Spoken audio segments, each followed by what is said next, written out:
de ouvirmos o Evangelho da Graça de Deus. Bem-vindos os nossos irmãos aí no Facebook, bem-vindos também os nossos irmãos no YouTube. É sempre um motivo de muita alegria poder compartilhar da palavra da graça de Deus. Bom, o tema da nossa mensagem é os últimos tempos, ou fim dos dias, ou fim dos tempos, e a doutrina de demônios. Vamos ler o que disse o apóstolo Paulo a Timóteo.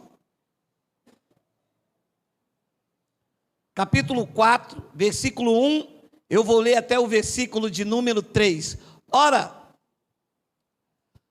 o Espírito afirma expressamente que nos últimos tempos alguns apostatarão da fé, por obedecerem a espíritos enganadores e à doutrina de demônios.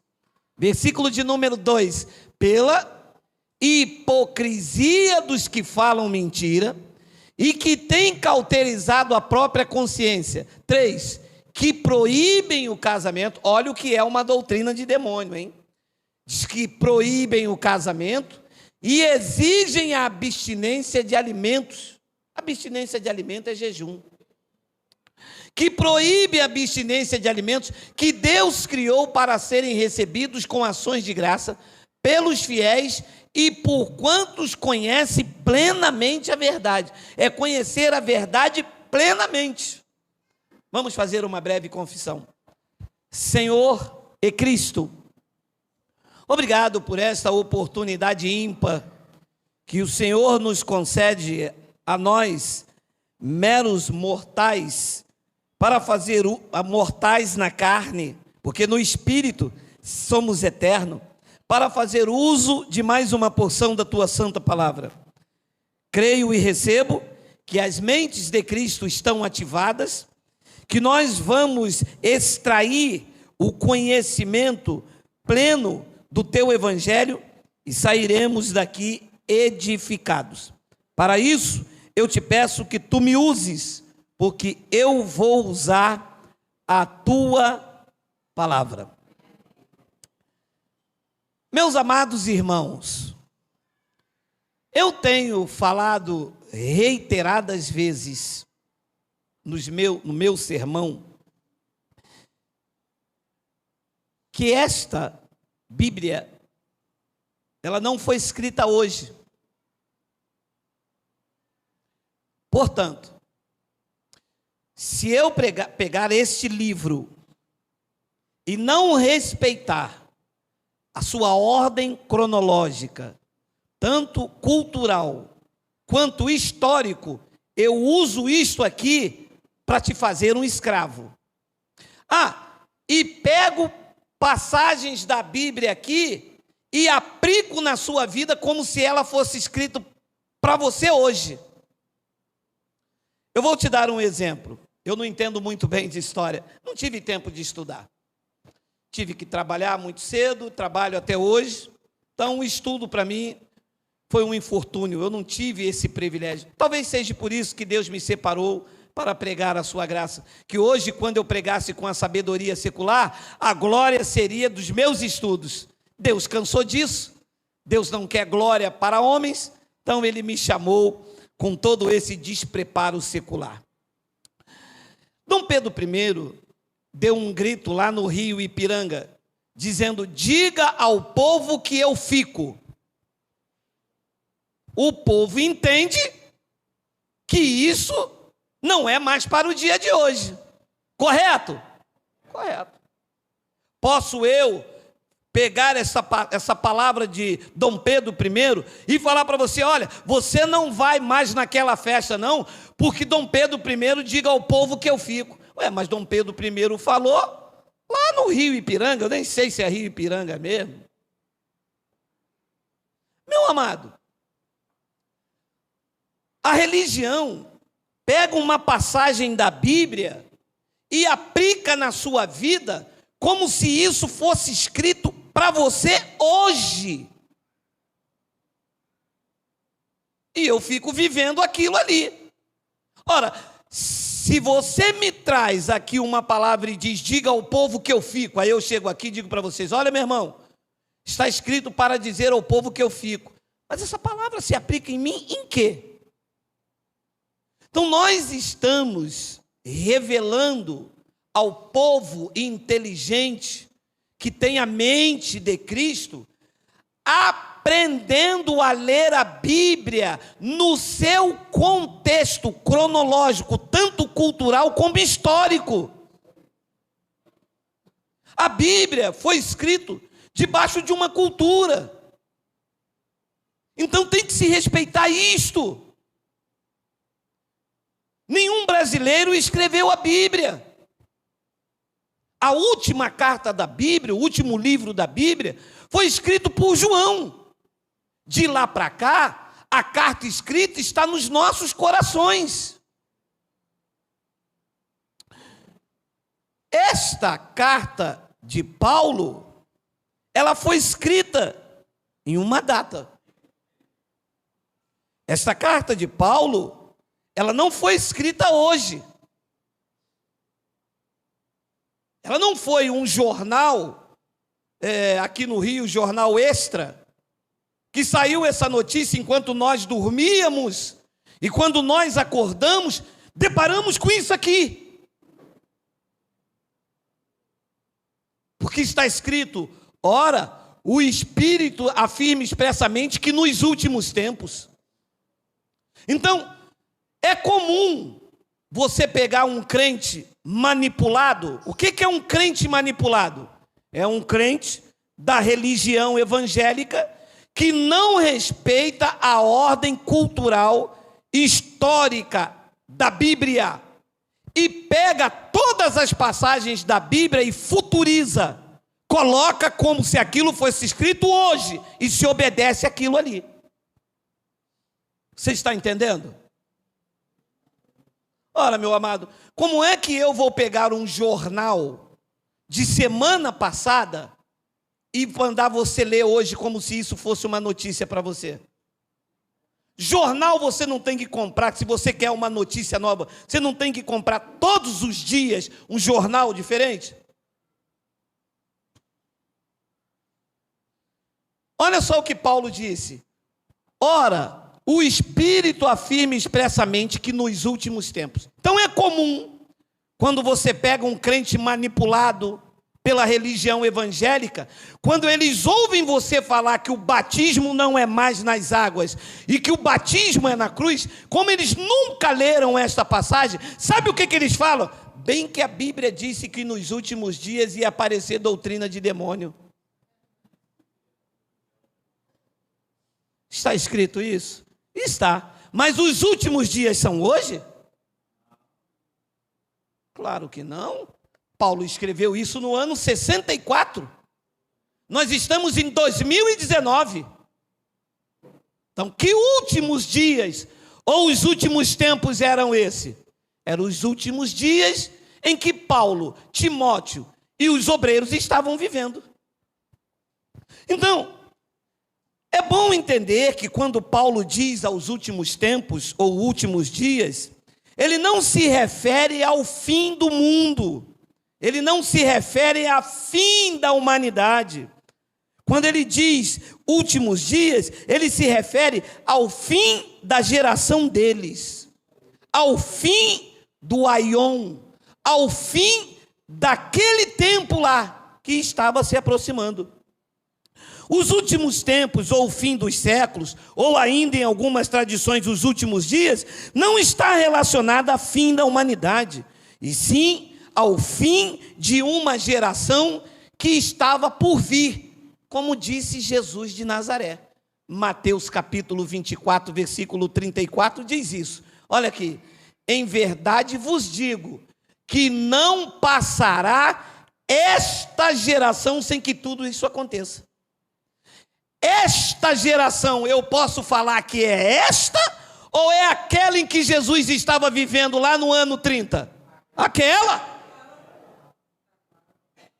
Então, aquela geração ia se findar.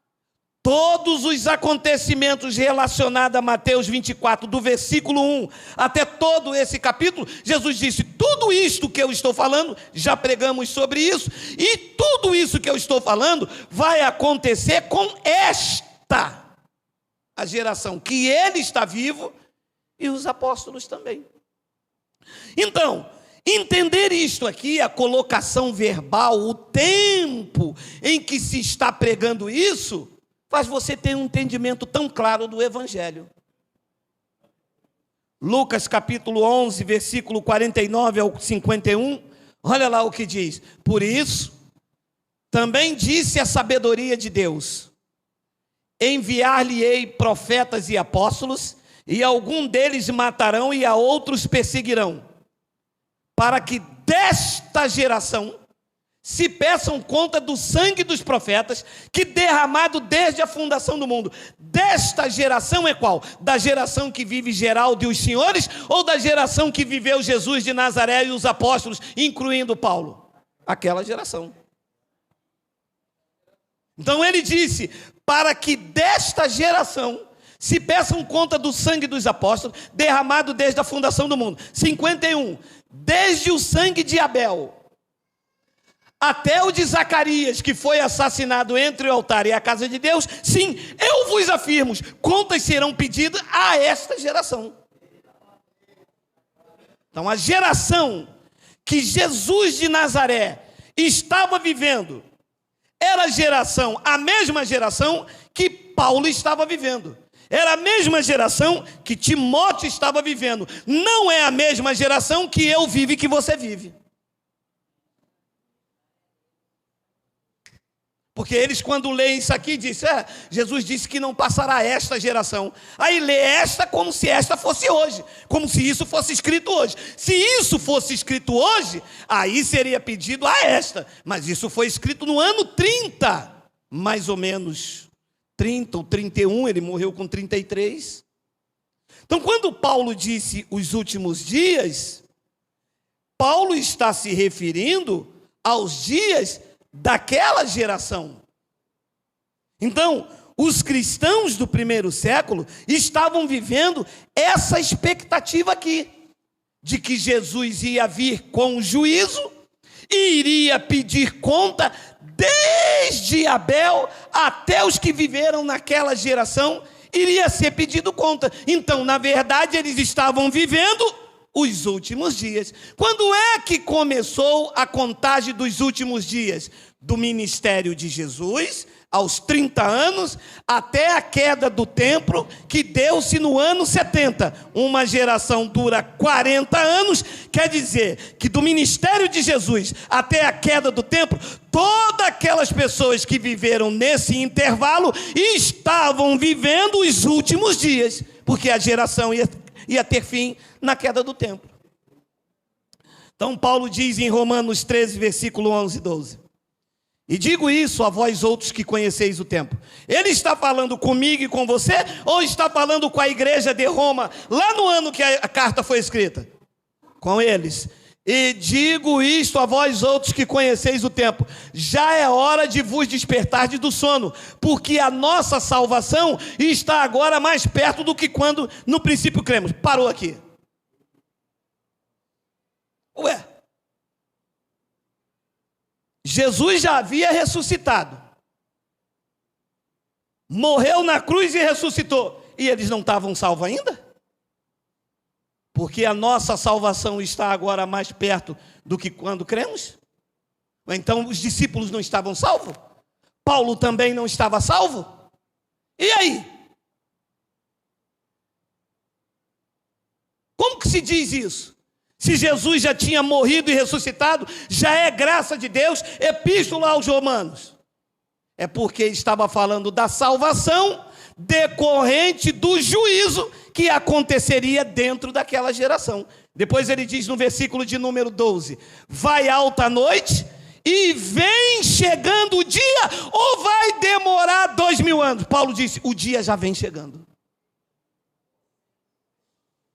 Agora, vem chegando ou vai demorar esse dia da vingança, do juízo que iria acontecer sobre aquela geração. Paulo disse: vai alta a noite e vem chegando o dia. Deixemos, pois, as obras das trevas e revistamos-nos da luz.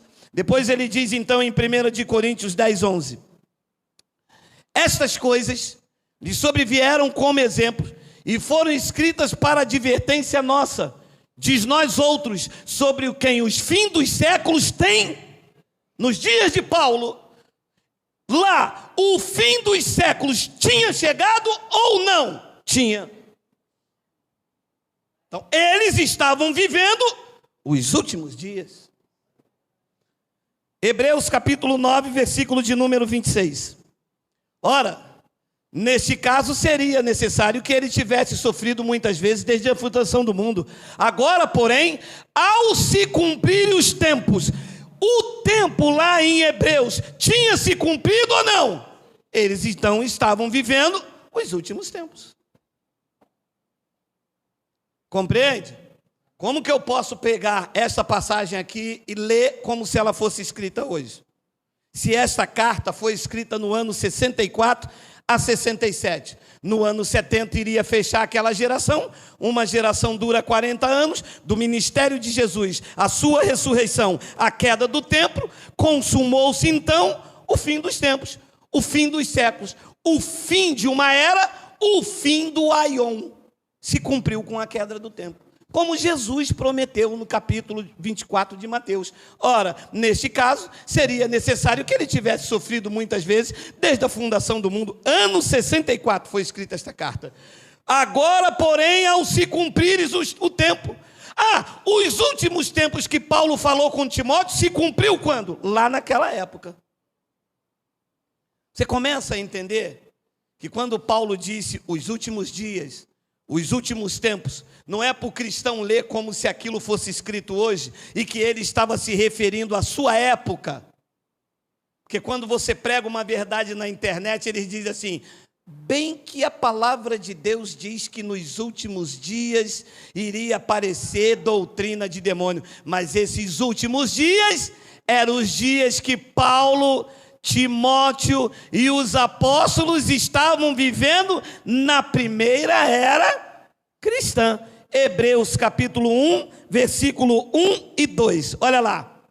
Havendo Deus outrora falado muitas vezes e de muitas maneiras aos pais pelos profetas. 2. Nestes últimos dias. Os últimos dias é hoje ou é quando esta carta foi escrita no ano 64? Diz lá, vamos ler para os crentes que pegam a Bíblia e lê como se ela fosse escrita hoje. Nesses últimos dias é quando? É hoje ou quando esta carta foi escrita no ano 64? Já se passaram 1900 e poucos anos. Então eles estavam vivendo os últimos dias. A carta não foi escrita hoje. Isso não foi escrito hoje de manhã. Isso não é um noticiário do William Bonner. Isso é uma carta que foi escrita no ano 64, na primeira era cristã. O século já estava se findando. Os últimos dias que Paulo falou com Timóteo não tem nada a ver trazer para a igreja hoje. Os últimos dias eram que eles estavam vivendo.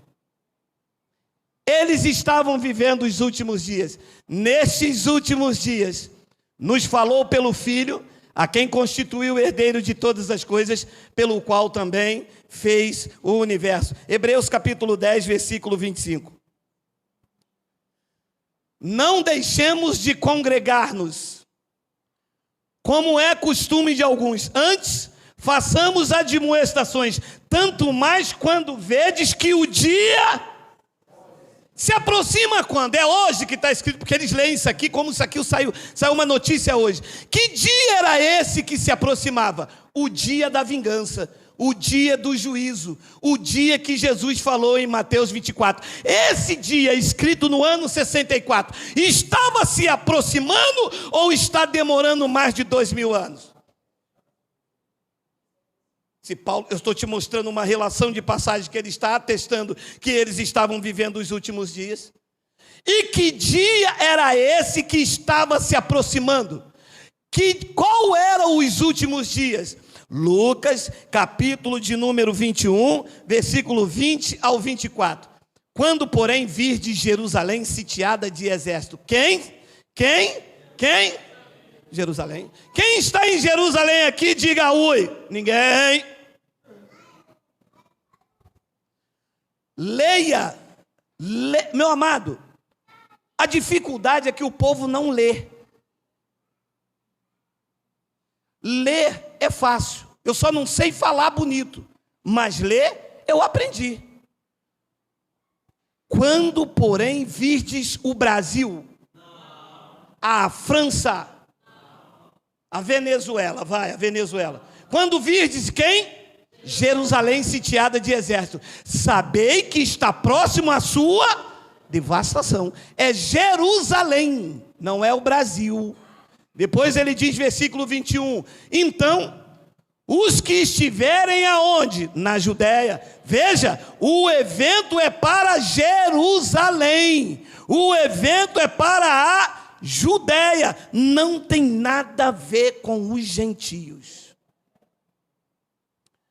Então, os que estiverem na Judéia, fuge para os montes. O que encontrarem dentro da cidade, retire-se. E os que estiverem no campo, não entre nela. 22. Por quê? Estes dias são dias de vingança, para se cumprir alguma coisa. Para se cumprir o quê?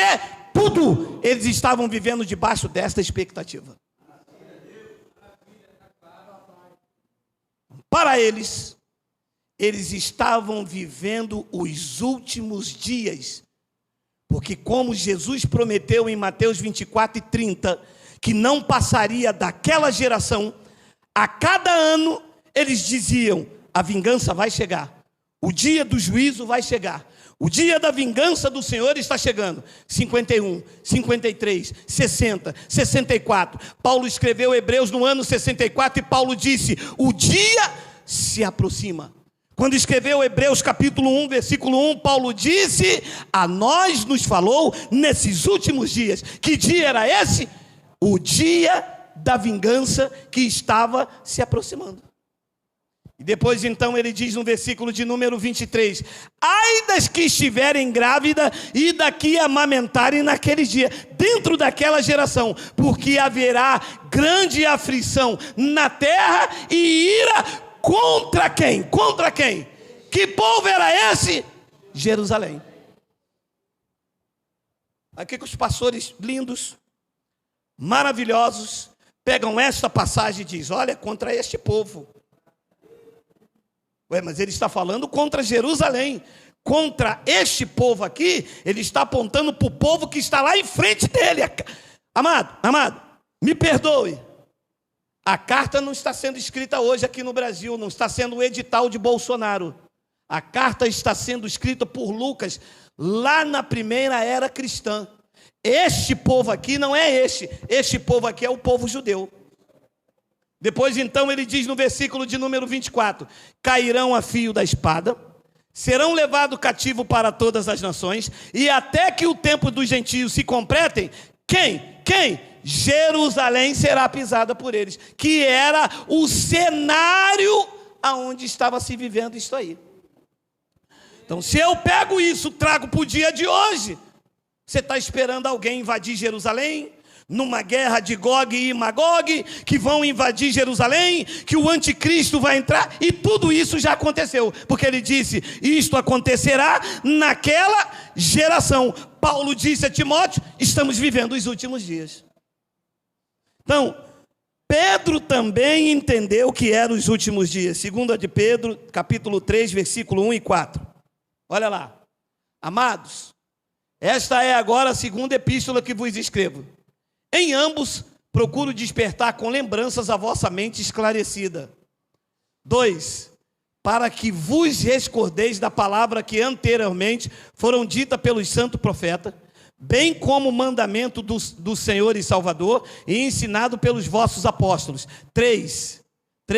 Tem 3? Tendo em conta, antes de tudo, que nos últimos dias, os últimos dias era quando? Quando? no tempo que eles estão vivendo lá em Jerusalém, esperando o dia do juízo. Correto? Correto. Então, naqueles últimos dias, como dava o ano 50, a vingança e o juízo não acontecia. Como dava 52, não acontecia, começaram a escarnecer. Começaram a falar, cadê a vinda? Cadê o juízo? Ano 54, ele não apareceu. Pedro está escrevendo, esta carta aqui de Pedro está sendo escrita no ano 67 na Babilônia. Olha, quando ele falou aquilo em Lucas, era o ano 30 alguma coisa, 31. Tinha passado já 30 anos e a vingança não chegava. Começaram então a escarnecer, que nos últimos dias, que não é o fim da humanidade, é os últimos dias que eles estavam vivendo, virão escarnecedora com o seu escárnio, andando segundo as próprias paixões, versículo 4, dizendo, o que é que se dizia lá no ano 67, quando essa carta foi escrita? Onde está a promessa da sua vinda? Ele não disse que viria nesta geração? Estamos já no ano 67? Onde está a promessa da sua vinda? Porque desde que os nossos pais dormiram, todas as coisas permanecem como desde o princípio da criação. Então eles lá no ano 67, vivendo os últimos dias, começaram a escarnecer. Cadê? Ele não disse que viria nessa geração? Só que Pedro, como tinha uma ligação profética, quando escreveu isso no ano 67, Pedro sabia que eles estavam vivendo os últimos dias, o time do dia da vingança profetizado por Jesus. Se 1 de Pedro 4,17, ele explica, olha lá, porque a ocasião de começar o juízo pela casa de Deus vai demorar. A ocasião de começar o juízo pela casa de Deus vai demorar 2000 anos. A ocasião de começar o juízo pela casa de Deus parou. E na época da escrita da carta, a casa de Deus era quem? Vamos ver os sábios aí pela internet. Aonde era a casa de Deus? O santuário lá em Jerusalém. O que é que Pedro está dizendo? Que o juízo vai começar no templo lá em Jerusalém. Não vai ficar pedra sobre pedra. E naquele ano que Pedro escreve isso, Pedro diz, chegou a hora. Aí o pastor pega essa passagem aqui e lê na igreja como se isso fosse escrito hoje. Aí o crente manipulado diz assim, olha, o juízo na casa de Deus está chegando. Está na Bíblia, vocês não pregam Bíblia? Pregamos a Bíblia, respeitando o seu contexto e a época que ela foi escrita. Só que o juízo no ano 70 chegou, porque a casa de Deus chamada por Pedro, e todo bom estudioso da Bíblia sabe, chamava-se o templo em Jerusalém. E o senhor sabe isso como? Eu deixei de ser evangélico, né? Isso é muito simples, quando você deixa de ser evangélico, você se torna cristão. Aí você respeita o tempo, respeita as datas, você começa a conjugar a posição do verbo. Quando ele fala esta, não é esta, é aonde ele está inserido no contexto histórico. Você já não é mais manipulado pela caixinha da religião. Porque quando você é evangélico, o que o pastor fala, cobre a vida de todo mundo. Você não pesquisa, não tem livros de pesquisa, não vai pela internet, porque eles proíbem você de pesquisar pela internet. O que eles comer você tem que dar, porque senão vocês perdem a salvação. São disciplinados, não cantam, não tocam, e a pessoa fica na caixinha da religião, com a mente cauterizada, pensando igual, andando igual e agindo igual. Mas quando você deixa de ser evangélico e se torna cristão, você pesquisa. Porque a ocasião de começar o juízo pela casa de Deus é chegada. Disse Pedro, ora, se primeiro vem por nós, qual será o fim daqueles que não obedecem o evangelho de Deus? Então, a ocasião de começar o evangelho, disse Pedro, é chegada. Ora, chegou ou não chegou? Meu amado, será que esse homem era um mentiroso? Será que Pedro está mentindo? Como na primeira era cristã ele diz que o juízo chegou e os crentes estão esperando o dia do juízo? Ora, chegou ou não chegou? Esse homem tinha credibilidade como apóstolo ou não tinha? Deus permitiu que um mentiroso escrevesse uma carta aqui e os crentes estão esperando o dia do juízo? Ora, se o homem está dizendo que chegou, meu amado. Ou Paulo mentiu quando disse a Timóteo que eles estavam vivendo o último dia? Ou Jesus mentiu quando disse, quando eles viram Jerusalém foi sitiada, Nero, Vespasiano, todos os imperadores entraram em Roma, saquearam, mataram, fizeram e aconteceram. Será então que esses homens são mentirosos? Jesus não era um profeta? Tiago, 1 João, capítulo 2, versículo 18. Filhinhos, já é a última hora. Ui! É a última hora? Ou vamos demorar mais 2000? Porque ele não escreveu isso hoje. Alô? Bater nessa tecla até a tua mente abrir. Ora, eu digo para minha esposa, você vai sair que hora? Ela daqui a 10 minutos. Posso eu pensar que esses 10 minutos vai demorar 5 anos? 10 minutos é daqui a 10 minutos. No máximo 11. No máximo 12. Se for 13 eu já brigo, entro na carne. Meu irmão, esse homem não era um apóstolo de Deus? Será que esse homem era um louco quando diz é a última hora? E a igreja está esperando essa última hora? Porque não querem aceitar os fatos narrados por mim aqui nesta noite? É a última hora? Ou então porque ele não escreveu lá, vai demorar 20 séculos? Se ele bota a última hora e é 20 séculos, eu vou pregar o que então? Uma Bíblia farsante, mentirosa? Ora, é a última hora, é a última hora.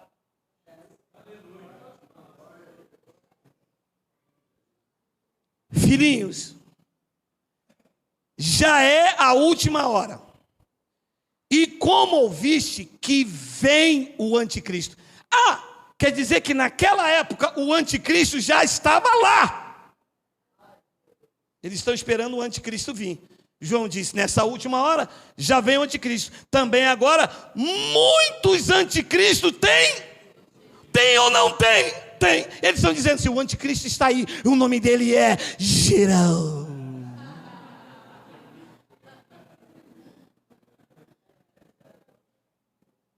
Geraldo não é anticristo. Geraldo é a favor de Cristo. Esta palavra anticristo quer dizer quem é contra Cristo. A palavra antiterrorismo é quem combate o terrorismo. A palavra antibiótico é quem combate uma infecção. A palavra anticristo é quem é contra Cristo. E vocês sabem quem é contra Cristo? A religião. A religião é um anticristo, porque são contra Cristo. Cristo diz que da palma da mão ninguém arrebata. A religião diz, vai perder a salvação. Cristo disse, eu já batizei vocês na cruz. A religião diz, tem que passar pelas águas. Cristo disse, eu aniquilei o diabo. A religião diz, eu preciso vencer o diabo. Ora, vocês estão a favor de Cristo ou estão contra? Ele disse que quem comigo não ajunta, espalha. Vocês são anticristo. São contra Cristo. E João disse, olha, muitos anticristos têm surgido, pelo que conhecemos então, que é a última hora. É a última hora ou é a penúltima? A penúltima pelo menos, vai. Vai. É a última, meu amado. Estava chegando a hora. Os apóstolos que tinham uma ligação, estava ardendo no coração deles, estava sabendo que a profecia de Jesus de Nazaré, que daquela geração não ia passar, estava ardendo. Cartas sendo escritas no ano 58, 60, 61, 67. Paulo estava anunciando, filhinhos, irmãos, é a última hora. Nesses últimos dias, Pedro disse, a hora do julgamento pela casa de Deus chegou. João disse, estamos na última hora. E Tiago, você vê que todos eles estavam dizendo a mesma coisa. Tiago, capítulo 5, versículo 7 ao 9. Olha aí. Sede, pois, irmãos, pacientes até a vinda do Senhor. Eis que o lavrador aguarda com paciência o precioso fruto da terra, até receber as primeiras e as últimas chuvas. 8. Sede vós também pacientes, e fortalecei o vosso coração, pois a vinda do Senhor vai demorar 2000 anos. É o quê?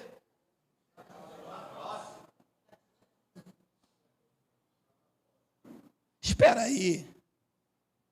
Vocês querem me fazer acreditar na Bíblia?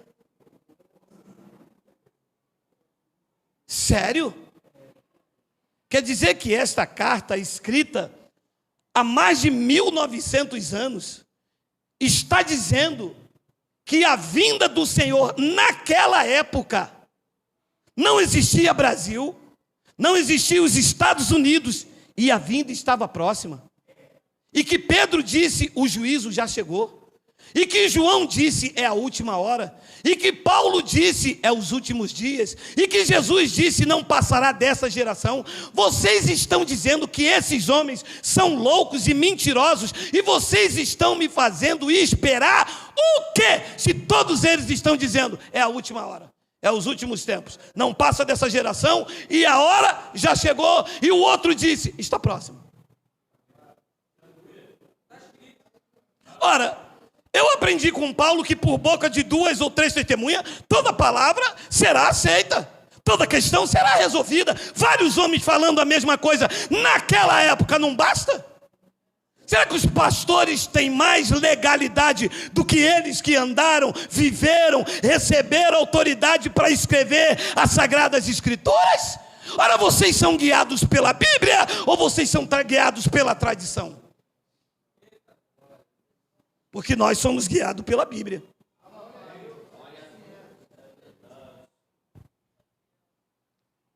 Apocalipse, capítulo 1, versículo... Apocalipse. Capítulo 1, versículo 1.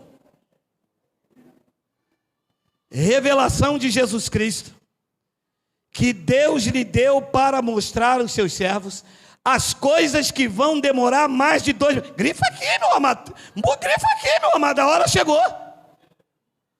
Revelação, Apocalipse, capítulo 1, versículo 1. A carta mais antiga da Bíblia. Revelação de Jesus Cristo que Deus lhe deu para mostrar aos seus servos as coisas que em breve devem acontecer. Devem ou não devem? Diga, aconteceu, porque se é em breve. João disse, é a última hora. Pedro disse, é chegado. Paulo disse, os últimos dias. E eu vou contra essa enxurrada de palavras para agradar a religião, para agradar a denominação, para agradar o meu pastor. Eu vou contra as palavras da Bíblia. E que ele, enviando por intermédio do seu anjo, notificou o seu servo João. 2. O qual atestou a palavra de Deus e o testemunho de Jesus Cristo quanto a tudo o que viu. 3. Bem-aventurado aqueles que leem e aqueles que ouvem a palavra da profecia e guardam as coisas nela escritas, porque o tempo está ou não está? Está.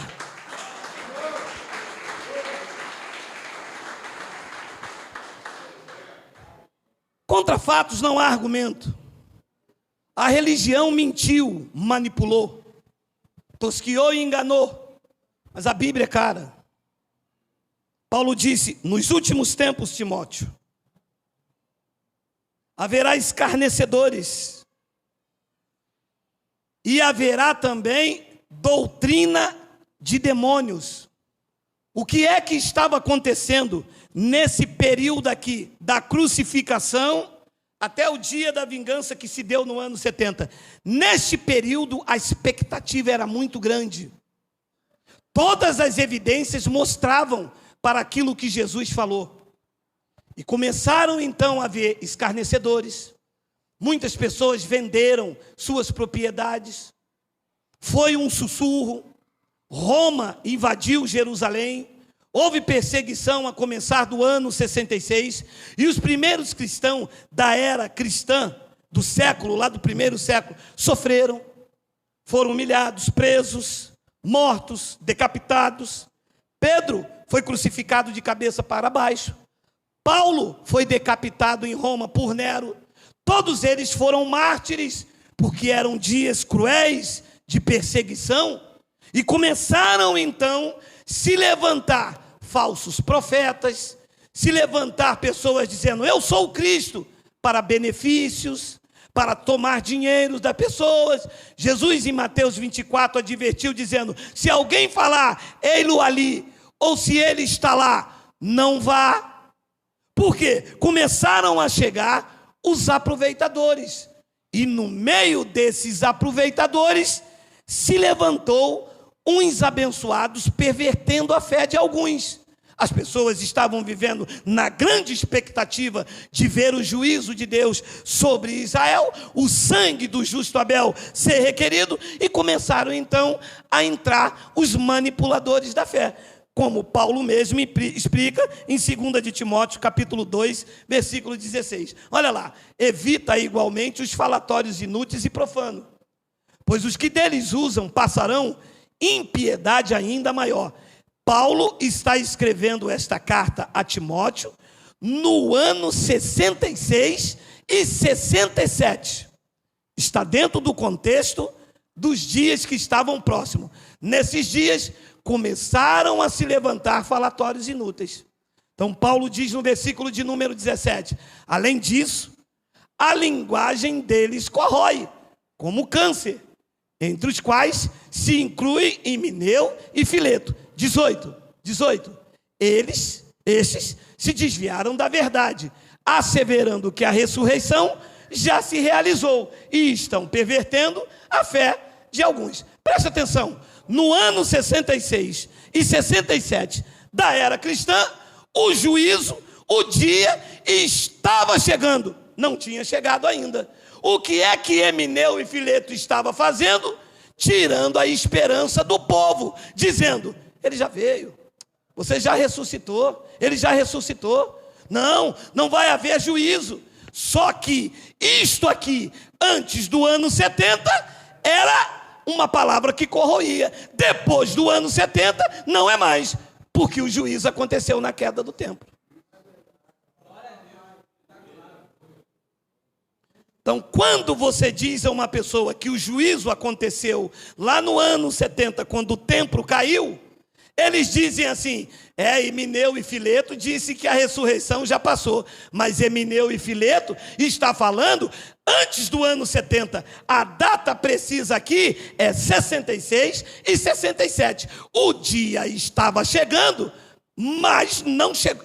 Estava chegando, não tinha chegado ainda. E Himeneu e Fileto estavam pervertendo a fé das pessoas que estavam na grande expectativa daquele dia chegar. E as pessoas vendendo as suas casas, vendendo os seus bens. Olha, havia casos no tempo de Timóteo que as mulheres da alta sociedade começaram a vender tudo, comprar ouro para se vestir, porque havia um burburinho que o dia da vingança estava chegando. E Paulo repreendeu no meio da comunidade quando disse: olha, o traje da mulher não seja o cabelo frisado, dispensando no ouro, nas suas vestes. Por quê? Porque a expectativa da vingança estava próximo. Hoje, falar que a vingança não aconteceu também é perverter as fés das pessoas, e essa palavra corrói como câncer, porque o juízo já aconteceu quando o templo caiu no ano 70.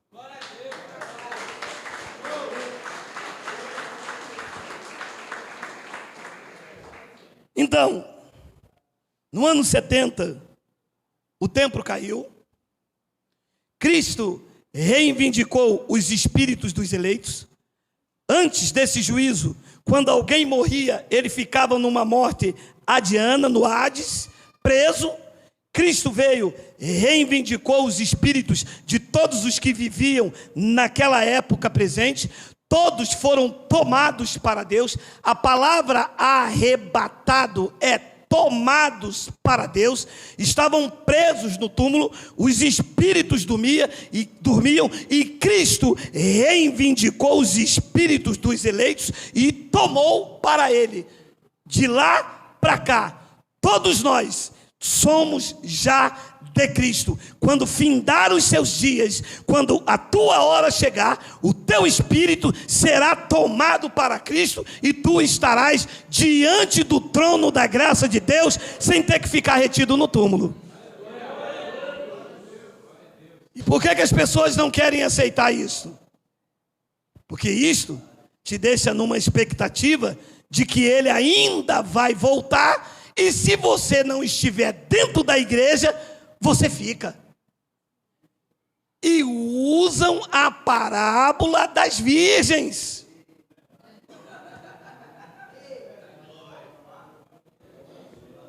E começa a manipulação.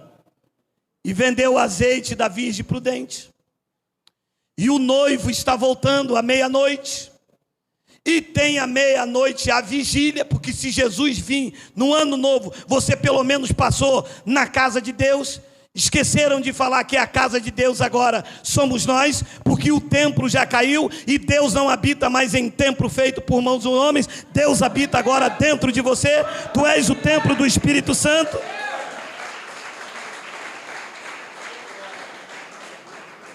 Hoje,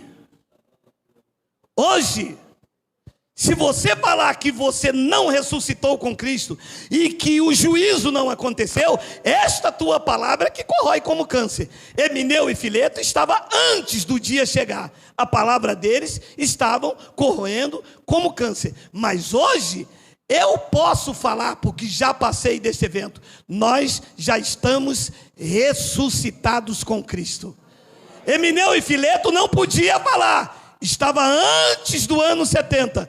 Essa era uma palavra que iria corroer. Depois do ano 70, nós podemos falar que estamos ressuscitados com Cristo.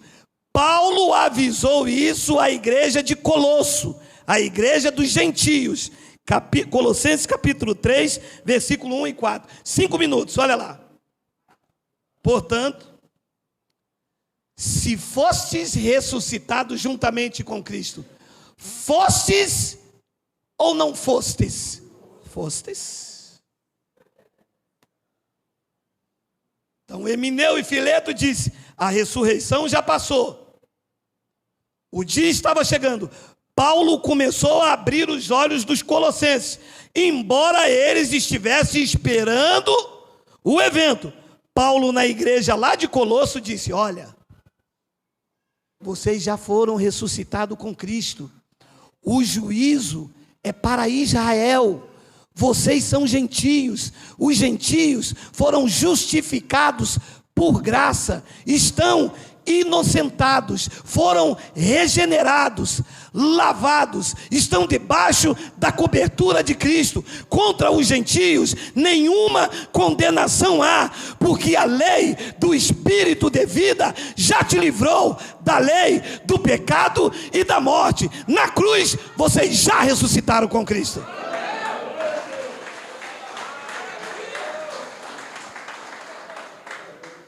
Portanto, se fostes ressuscitado com Cristo, buscai as coisas que são lá do alto, onde Cristo vive, assentado à direita de Deus.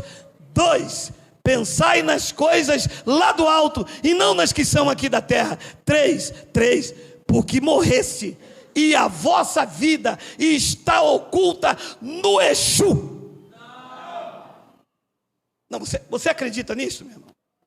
Não, você acredita que a tua vida está oculta em Cristo, está oculta juntamente com Cristo em Deus? Você crê nestas palavras aqui? Diga: Abba, Pai. Nada pode contra vocês.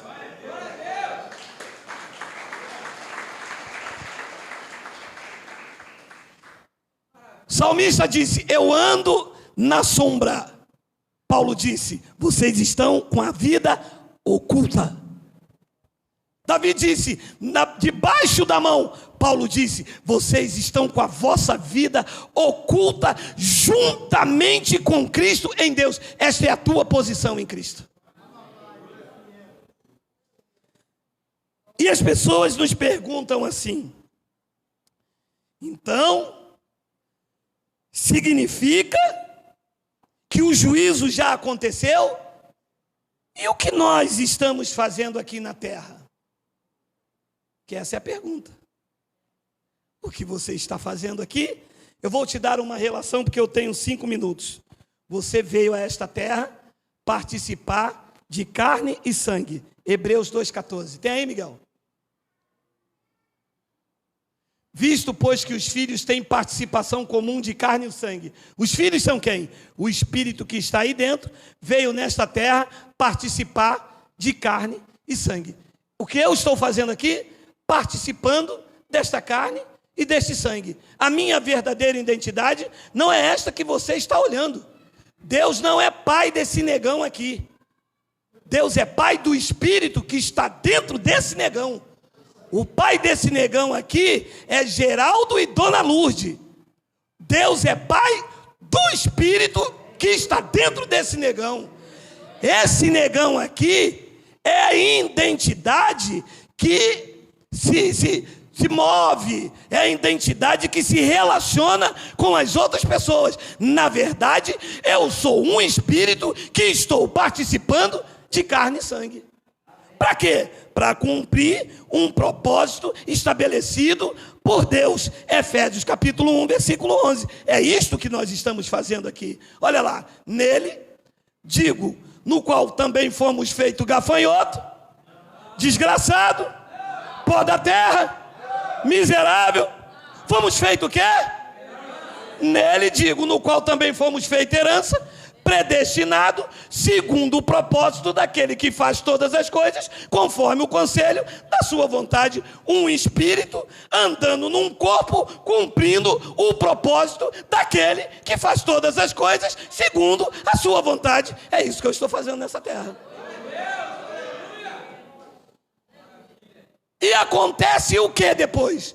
Quando eu cumprir o propósito de Deus nessa terra, voltarei para a minha cidade de origem. Filipenses capítulo 3, versículo 20. Pois a nossa pátria é o Brasil, a Itália, a Alemanha.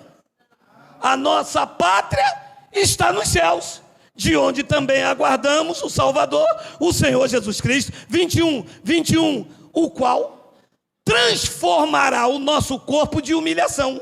Então, este corpo aqui de humilhação, quando o trono falar: Geraldo, acabou a tua missão, tu és o meu embaixador, a tua pátria de origem é o céu, e está aí cumprindo um propósito estabelecido por mim, até aqui tu chegarás, não passará. Vou transformar este corpo de humilhação agora num corpo glorioso, igual ao meu, e assim como ele é, eu o verei também face a face.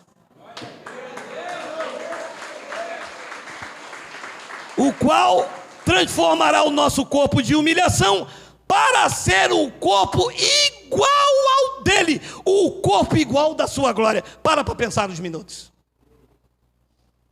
Imagina que glória! Você fechar os teus olhos aqui, quando abrir, que você se olhar, tem um corpo igualzinho o dele. É isso que me espera. É isso que te espera. Isso tem que acontecer quando? Quando todos forem arrebatados? Não, esse arrebatamento aconteceu aqueles irmãos que viviam lá, em que os seus corpos ficavam presos no túmulo. Hoje, pela bendita esperança do juízo acontecido lá depois do templo, quando fechar os teus olhos físicos aqui, já aparece diante do trono da graça com o corpo igualzinho o dele. E eu vou dizer uma coisa, é por isso que eu não tenho medo do sistema. Foi por isso que Paulo disse: o viver, para mim, é ganho, e o morrer é lucro. É ele que está falando essas coisas. Ele tinha consciência do que o aguardava. Meu irmão, estar com Cristo é incomparavelmente melhor do que ter que aturar esse governo que está aí. Então é isso que nós estamos fazendo, andando em obras preparadas de antemão, como Paulo disse em Efésios 2:10, olha aí, olha aí, olha aí. Pois somos feitura dele, criados em Cristo Jesus para boas obras, as quais Deus de antemão preparou para que andássemos nela. Nós não estamos aqui por acaso. Por acaso nós andávamos na religião, buscando Deus quando Ele estava dentro da gente, pagando um preço que Ele já tinha pago, fazendo um sacrifício que Ele não recebe. Então, andar por acaso era andar na religião. Em graça, estamos andando num caminho que Ele preparou, obras preparadas por Ele de antemão. É isso que nós estamos fazendo aqui. E vou finalizar com vocês dizendo o seguinte: se você entender isto, você salta de alegria. Cada um dos senhores, espíritos revestidos de carne, estão nesta terra em uma missão diplomática. Estão aqui enviados por Deus. Você sabe o que é uma missão diplomática?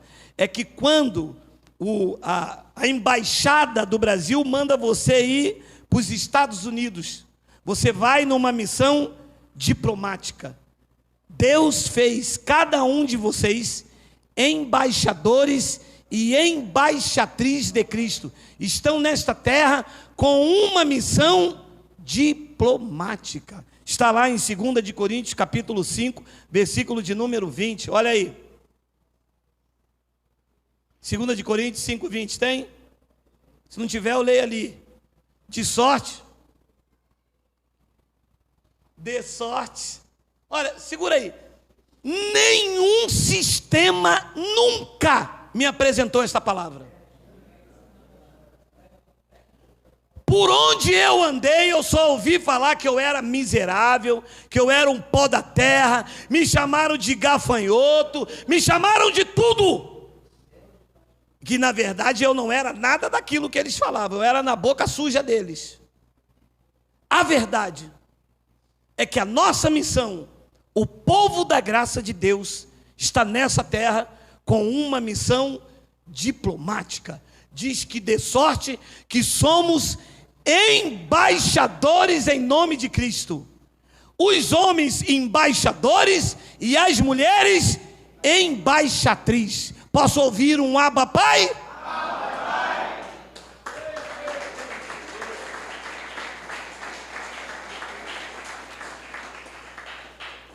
É por isso que em graça, uma vez em graça, sistema nunca mais. Porque nós deixamos este título de embaixadores para ser humilhado, taxado de ladrão, dizer que o diabo... Meu amado, você imagina um embaixador do Brasil nos Estados Unidos pode ser um miserável? Pode ser um maltrapilho? Pode ser atacado? O embaixador tem destaque, meu irmão, tem posição. Tu és o embaixador de Cristo. Coloca isso na tua cabeça. Tu és uma Meu amado, a menos que você não aceite essa verdade. De sorte que somos embaixadores em nome de Cristo, como se Deus exortasse por nosso intermédio.